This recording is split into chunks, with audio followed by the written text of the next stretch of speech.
बिहार में राज्यसभा सीटों के लिए होने वाले चुनाव से पहले एक बड़ी खबर सामने आई है। चुनाव से पहले जहां यह देखा जा रहा है कि मांझी और चिराग पासवान आपस में भिड़ गए, क्योंकि 5 सीटों पर चुनाव है। 2 बीजेपी के खाते में आसानी से जा रही हैं और 2 जेडीयू के खाते में, लेकिन एक सीट पर बवाल है।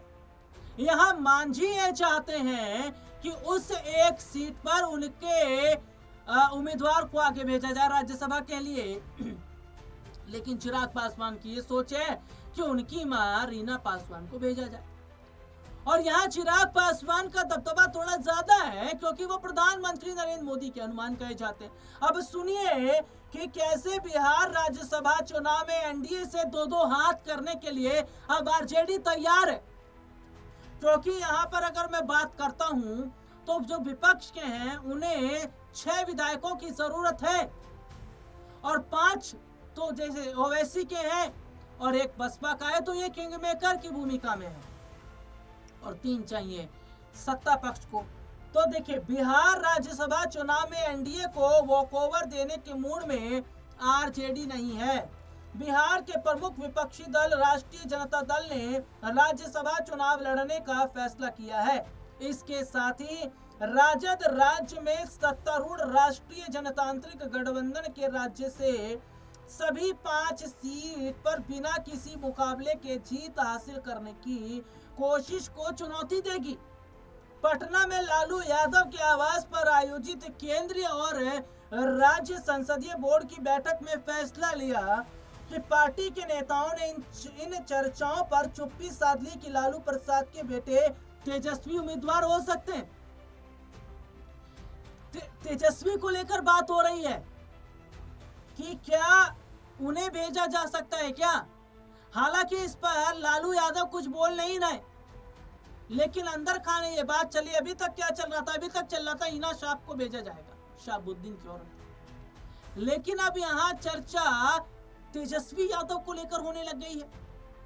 तो अगर तेजस्वी को लेकर बात हो रही है तो क्या जो विपक्ष है वो मान जाएगा?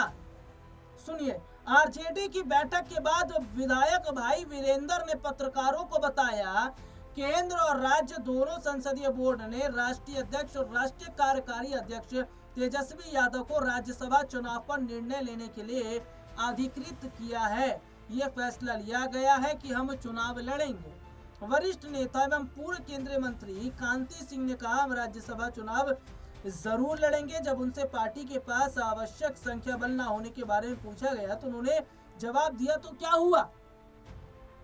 देखिए, सबसे बड़ी बात है यहाँ पर अगर कोई खेल बिगाड़ रहा है तो वो ओवैसी है और बसपा है।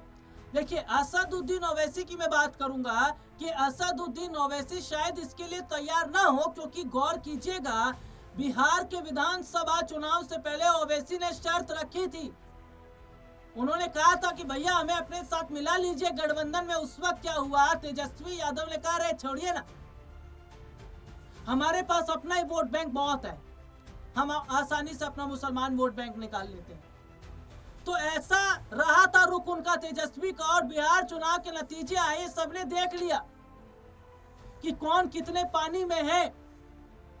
और अब जरूरत आरजेडी को पड़ रही है एआईएमआईएम की, तो वो तो कह रहे हैं कि भैया अब हम अपने हिसाब से करेंगे, क्योंकि 5 विधायक हैं भैया, 5 सीटों पर एआईएम जीती है।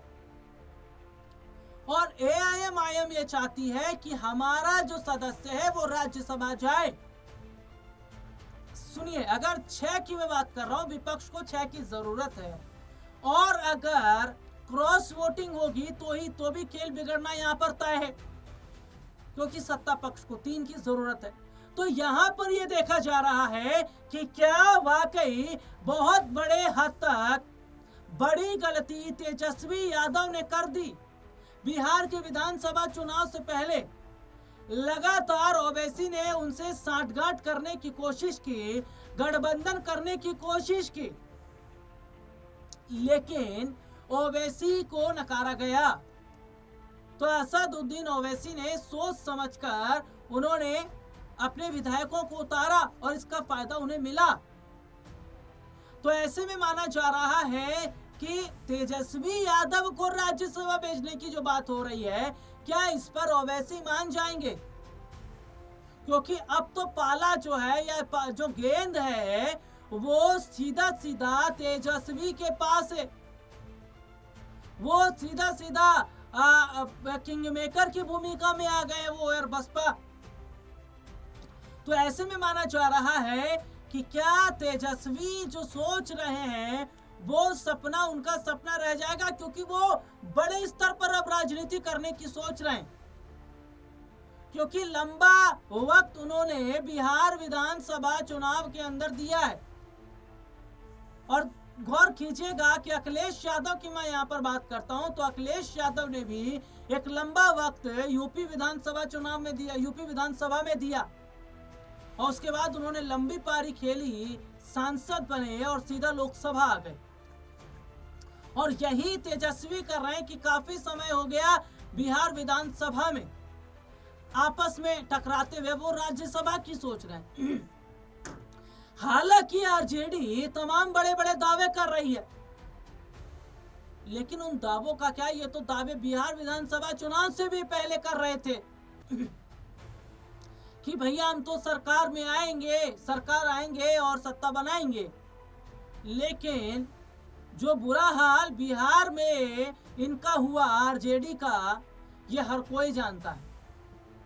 हालांकि इसकी कई वजह भी बताई गई। एक तो पार्टी, एक तो परिवार के अंदर आपसी कलह, और तो और जिस तरीके से पार्टी के अंदर सबसे ज्यादा तवज्जो संजय को दी गई, इस पर भी बवाल हुआ।